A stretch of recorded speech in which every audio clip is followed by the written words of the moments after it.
चलिए आज दिल्ली सल्तनत के एक ऐसे दौर में चलते हैं जहां की सबसे बड़ी कहानी यह है कि गुलाम सुल्तान बने।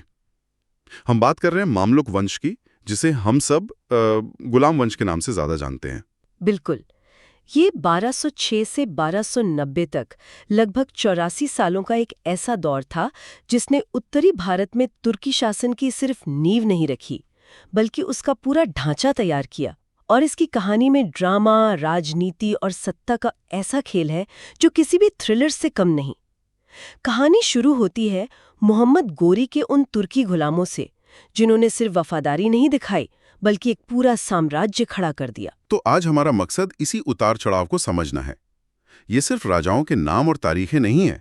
हम ये देखेंगे कि वो कौन सी चुनौतियां थी जिनसे ये सुल्तान रोज जूझ रहे थे, चाहे वो राजपूतों का लगातार प्रतिरोध हो। और सबसे दिलचस्प सवाल जिस पर हम आज गौर करेंगे वो है सुल्तान और उसके सबसे शक्तिशाली तुर्की अमीरों के बीच सत्ता का संघर्ष। ये एक ऐसी अदृश्य जंग थी जो पर्दे के पीछे हमेशा चलती रही। और साथ ही हम देखेंगे कि इस वंश ने प्रशासन, वास्तुकला और संस्कृति पर अपनी क्या छाप छोड़ी जो आज भी हमें दिल्ली में दिखाई देती है। तो कहानी शुरू होती है कुतुबुद्दीन ऐबक से, मोहम्मद गौरी का सबसे भरोसेमंद गुलाम और सेनापति। जब 1206 में गौरी की हत्या हो गई तो ऐबक ने दिल्ली में एक स्वतंत्र सल्तनत की स्थापना कर दी। एक गुलाम अब सुल्तान था। ये अपने आप में कितनी बड़ी बात रही होगी। बहुत बड़ी। उसने शुरुआत में लाहौर को अपनी राजधानी बनाया क्योंकि वहीं से वो पंजाब और अफगानिस्तान के खतरों पर नजर रख सकता था। ऐबक एक बेहतरीन सेनापति तो था, इसमें कोई शक नहीं। उसने राजपूतों के खिलाफ कई अभियान भी चलाए, लेकिन उसे अपनी सल्तनत को मजबूत करने का ज्यादा वक्त ही नहीं मिला। हाँ, उसकी मौत भी बड़ी अजीब थी। 1210 में जब एक तरफ चंगेज खां के मंगोलों का खतरा सर पे मंडरा रहा था, ऐबक लाहौर में चोगान यानी आज का पोलो खेलते हुए घोड़े से गिरकर मर गया। सल्तनत अभी ठीक से खड़ी भी नहीं हुई थी कि उसका संस्थापक चला गया। और यहीं से कहानी में पहला मोड़ आता है। बिल्कुल। ऐबक के बाद उसका बेटा आराम शाह गद्दी पर बैठा, लेकिन जैसा उसका नाम था वो वैसा ही निकला, बिल्कुल अयोग्य। तब दिल्ली के तुर्की अमीरों ने एक बड़ा फैसला लिया। उन्होंने उसे हटाकर ऐबक के ही एक दूसरे गुलाम और उसके दामाद इल्तुतमिश को गद्दी पर बैठा दिया। एक मिनट, मुझे यहाँ एक बात समझ नहीं आई। अगर सल्तनत की नींव ऐबक ने रखी तो फिर इतिहासकार शमसुद्दीन इल्तुतमिश को गुलाम वंश का असली संस्थापक क्यों कहते हैं? क्या ये ऐबक के साथ थोड़ी नाइंसाफी नहीं है? ये एक बहुत अच्छा सवाल है। देखिए, नींव रखना एक बात है और उस पर एक मजबूत इमारत खड़ी करना बिल्कुल दूसरी। ऐबक ने एक जमीन पर दावा किया, लेकिन वो उसे एक देश का रूप नहीं दे पाया। इल्तुतमिश ने उस बिखरी हुई सल्तनत को एक असली प्रशासनिक, आर्थिक और राजनीतिक ढांचा दिया। अच्छा, तो उसने ऐसा क्या किया जो ऐबक नहीं कर पाया? सबसे पहला और सबसे चतुर काम, उसने 1229 में बगदाद के अब्बासिद खलीफा से सुल्तान आजम की उपाधि ली। अब आप सोचेंगे कि इससे क्या होता है। ये एक मास्टर स्ट्रोक था। सोचिए, उस दौर में हर कोई अपनी ताकत के दम पर दावा कर रहा था। ऐसे में इस्लामी दुनिया के सर्वोच्च मुखिया से मान्यता मिलना इल्तुतमिश को सिर्फ एक और सरदार से उठाकर इस्लाम का रक्षक और खुदा का प्रतिनिधि बना देता था। ये एक ऐसी कानूनी और धार्मिक वैधता थी जिसका जवाब किसी दूसरे तुर्की अमीर के पास नहीं था। वाह, यानी उसने अपनी सत्ता को धर्म और कानून का ऐसा कवच पहना दिया जिसे कोई तोड़ नहीं सकता था। बिल्कुल। और दूसरा बड़ा काम था तुर्कान-ए-चहलगानी या चालीसा का गठन। ये उसके 40 सबसे वफादार तुर्की गुलाम सरदारों का एक गुट था। ये उसकी आंख, कान और हाथ थे जो शासन चलाने में उसकी मदद करते थे। लेकिन ये एक दोधारी तलवार थी। इल्तुतमिश के लिए तो ये वफादार थे, लेकिन बाद में यही गुट इतना शक्तिशाली हो गया कि सुल्तानों को अपनी उंगलियों पर नचाने लगा। ये सल्तनत के किंग मेकर बन गए। और जहां तक मुझे याद है, उसने मंगोलों के खतरे को भी बड़ी होशियारी से टाला था। हाँ, जब ख्वारिज्म का शाह जलालुद्दीन मंगोलों से भागकर भारत आया और उसने इल्तुतमिश से शरण मांगी, तो इल्तुतमिश ने बड़ी विनम्रता से मना कर दिया। वो जानता था कि जलालुद्दीन को शरण देने का मतलब है चंगेज खान को दिल्ली पर हमला करने का सीधा न्योता देना। उसने सल्तनत को एक ऐसी तबाही से बचा लिया जिसके लिए शायद वो तैयार नहीं थी। इसके अलावा उसने बंगाल, बिहार, ग्वालियर और रणथंभौर जैसे इलाकों को जीतकर सल्तनत का विस्तार किया। तो इल्तुतमिश ने एक मजबूत सल्तनत तो खड़ी कर दी, लेकिन उसकी मौत के बाद क्या हुआ? क्या चहलगानी ने उसके चुने हुए उत्तराधिकारी को स्वीकार किया? यहीं से सत्ता का असली खेल शुरू होता है। इल्तुतमिश की मौत के बाद सल्तनत में फिर अस्थिरता आ गई। उसका बेटा रुकनुद्दीन फिरोज गद्दी पर बैठा, लेकिन वो इतना विलासी और अयोग्य था कि 6 महीने में ही अमीरों ने उसे हटा दिया। और तब इतिहास ने वो पन्ना पलटा जिसकी किसी ने उम्मीद नहीं की थी। गद्दी पर बैठी इल्तुतमिश की बेटी रजिया सुल्ताना, मध्यकालीन इतिहास की शायद सबसे साहसी महिला। इसमें कोई शक नहीं। रजिया बहुत काबिल थी। इल्तुतमिश खुद अपने बेटों से ज्यादा उस पर भरोसा करता था। रजिया मर्दों की तरह कपड़े पहनकर बिना पर्दे के दरबार में आती थी और खुद सेना का नेतृत्व करती थी। लेकिन समस्या उसकी काबिलियत नहीं, उसका औरत होना था। मतलब वो शक्तिशाली तुर्की अमीर, वो चहलगानी, एक महिला के सामने सिर झुकाने को तैयार नहीं था। बिल्कुल नहीं। उनके लिए ये अपनी मर्दानगी और सत्ता का अपमान था। उन्हें एक कठपुतली चाहिए थी और रजिया किसी के हाथ की कठपुतली बनने को तैयार नहीं थी।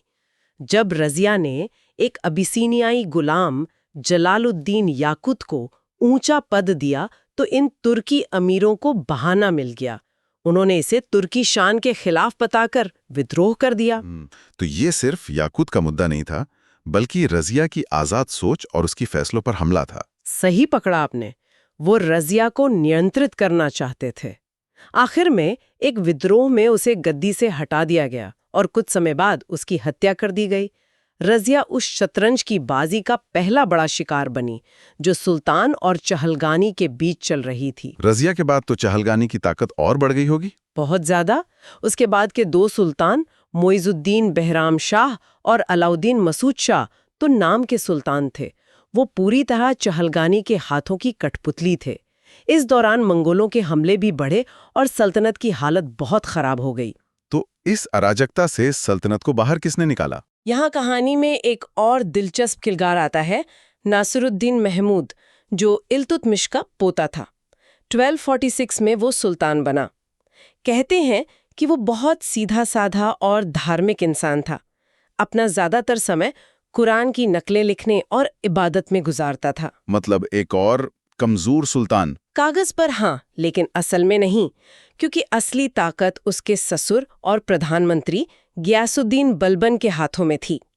और सबसे दिलचस्प बात यह है कि बलबन खुद उसी चहलगानी का सदस्य था। उसने पर्दे के पीछे से लगभग 20 साल तक शासन चलाया और धीरे धीरे अपने सभी विरोधियों को रास्ते से हटा दिया। और फिर 1266 में नासिरुद्दीन महमूद की मौत के बाद बलबन खुद सुल्तान बन गया। वो खिलाड़ी जो अब तक वजीर की चालें चल रहा था, अब खुद बादशाह बन गया। बिल्कुल। और बादशाह बनते ही उसमें जो सबसे पहला काम किया वो था सुल्तान के पद की खोई हुई इज्जत और ताकत को वापस लाना। इसके लिए उसने रक्त और लौह की नीति अपनाई। उसका मानना था कि सुल्तान का खौफ ही शासन का आधार है। इसी नीति के तहत उसने चहलगानी को खत्म किया था, है ना? हाँ। जिस गुट ने उसे बनाया उसी को उसने मिटा दिया। हाँ। वो जानता था कि जब तक ये 40 सरदार रहेंगे, सुल्तान कभी भी पूरी तरह से ताकतवर नहीं बन पाएगा। उसने एक-एक करके चहलगानी के सदस्यों को या तो मरवा दिया या उनकी शक्ति छीन ली। इसके बाद उसने दरबार में ईरानी परंपराएं शुरू की। सिजदा यानी घुटनों के बल बैठकर सुल्तान के सामने सिर झुकाना, और पाइबोस यानी सुल्तान के पैर चूमना। ये तो बहुत कठोर लगता है। इसका मकसद क्या था? इसका मकसद मनोवैज्ञानिक था।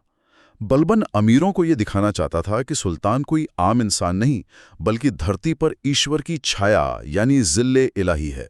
जब वो शक्तिशाली अमीर सुल्तान के कदमों में झुकेंगे तो उनकी विद्रोह करने की हिम्मत ही खत्म हो जाएगी।